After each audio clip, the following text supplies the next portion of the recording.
गांव में रह रहे हो, छोटे शहरों में रह रहे हैं जहाँ शिक्षा का इतना प्रबंध ही नहीं है, इस प्रकार के इंस्टीट्यूट ही नहीं है, तो क्या करोगे? इसका यदि छोटी जगह रहे और वहाँ इंस्टीट्यूट नहीं है तो इसका अर्थ ये नहीं कि आप बच्चों को पढ़ाई ही ना कराएं। बच्चों को घर में कैद रख कर के बच्चे नहीं सुधार सकते हैं आप कभी भी। बच्चों को समझदार बना कर के, सही गलत की पहचान करा कर के, संस्कार दिला कर के, और अपनी लिगेसी को बताना, अपने पूर्वजों को बताना, अपना इतिहास बताना कि हमारे पूर्वज कैसे रहे, हम किस कुल को बिलोंग करते हैं। जब ये उन्हें सिखाया जाएगा तो बच्चे हमेशा सही लाइन पर चलने वाले होंगे। फोर्सफुली इन्हें रोका जाएगा तो और विद्रोह करने लगेंगे, भाग जाएंगे। फोर्सफुली तो कुछ हो ही नहीं सकता।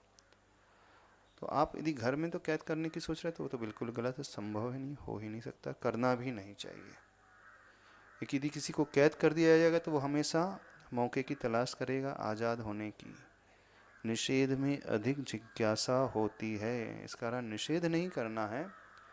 उन बच्चों को फैक्ट समझाना सीखो, क्या हमें करना चाहिए क्या नहीं करना चाहिए, उन्हें बच्चे को बताएं। व्यसनों से दूर रहें, उसके साइड इफ़ेक्ट्स क्या होते हैं, शरीर में क्या होते हैं, मन में क्या होते हैं, उसका दुष्प्रभाव समाज पर क्या पड़ता है, परिवार पे क्या पड़ता है, उन्हें सब समझाएं। जो समझाया हुआ ज्ञान यदि वो रहेगा तो बच्चा स्वतः ही उससे दूर होता चला जाएगा। तो बच्चों को इस योग्य बनाना सीखें, और इस संस्कार प्रारंभ से दिए जाना चाहिए।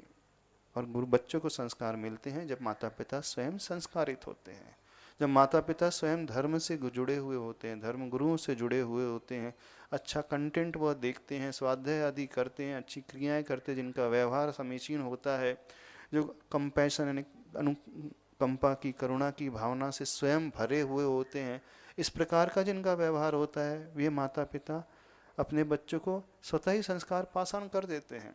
वो बच्चा माता पिता को देख करके इस प्रकार के संस्कार को लेता चला जाएगा।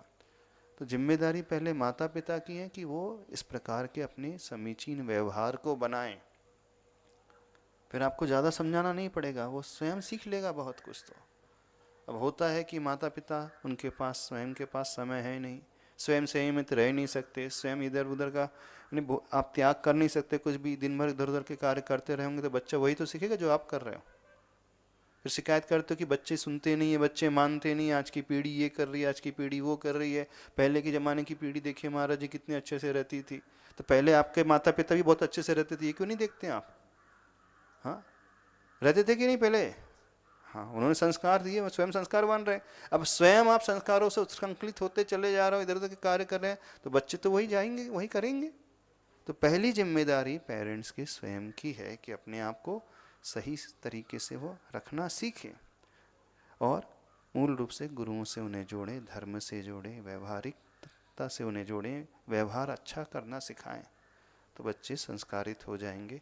और हर चीज़ के प्रोज एंड कॉन्स, नफ़ा नुकसान उन बच्चों को समझाएं क्या क्या होता है, तो बच्चे स्वयं समझदार होते हैं। क्योंकि जैनों के बच्चों के जीन्स ही अच्छा है, ये बात मान करके चलें। जो जीन्स चले आ रहे हैं परंपरा से, वो बहुत अच्छे हैं, क्षमता उनके भीतर बहुत होती है, ऐसा नहीं कि क्षमता नहीं होती है। वे भटकने वाले नहीं हैं, वे भटक जाते हैं आप लोगों के व्यवहार के कारण और बाहर की संगति के कारण। तो अपना व्यवहार भी समीचीन बनाएं, प्लस उनकी संगति भी देखें कि वो कैसे दोस्तों के साथ उठ रहा बैठ रहा है, वो भी बहुत ज़रूरी है। उनको बच्चों को सत साहित्य से जोड़ने की कोशिश करें। सबसे बड़ी बात, गुरुओं से अवश्य जोड़ें।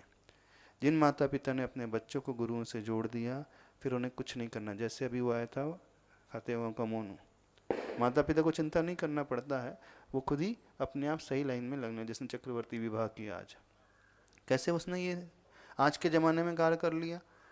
विवाह के दिन उपवास रखे दोनों जन, कैसे संभव हो रहा? जबकि लोग लेट नाइट पार्टी करते हैं, रात के 12 बजे डिनर करते हैं, और उपवास से विवाह कर रहे हैं। कितना बड़ा समर्पण है, कितना बड़ा त्याग है आज के भौतिक युग में। मुनि महाराज उपवास करते हैं, और वो भी जीवन का सबसे प्रीशियस डे है, कीमती दिन है। विवाह का दिन जो होता है सबसे कीमती होता है, उनके जीवन का स्वर्णिम अवसर होता है। उस दिन तो सभी लोग एंजॉय करते हैं, और वो उस दिन त्याग कर रहा है, कितनी बड़ी बात है। 7 दिन का संकल्प की धर्म यात्रा करेंगे, और तो ये संस्कार कैसे पैदा हो गए? तो गुरु से जुड़ने का ये परिणाम है। आचार्य भगवान से जुड़े थे तो अपने आप ही आते जाते हैं। तो उन माता पिता को फिर ज़्यादा चिंता करने की आवश्यकता नहीं है। कि वो बच्चे देख करके अपने आप ही सीखते चले जाते हैं। तो इस प्रकार से माता पिता की जिम्मेदारी होती है। नमोस्तु महाराज श्री।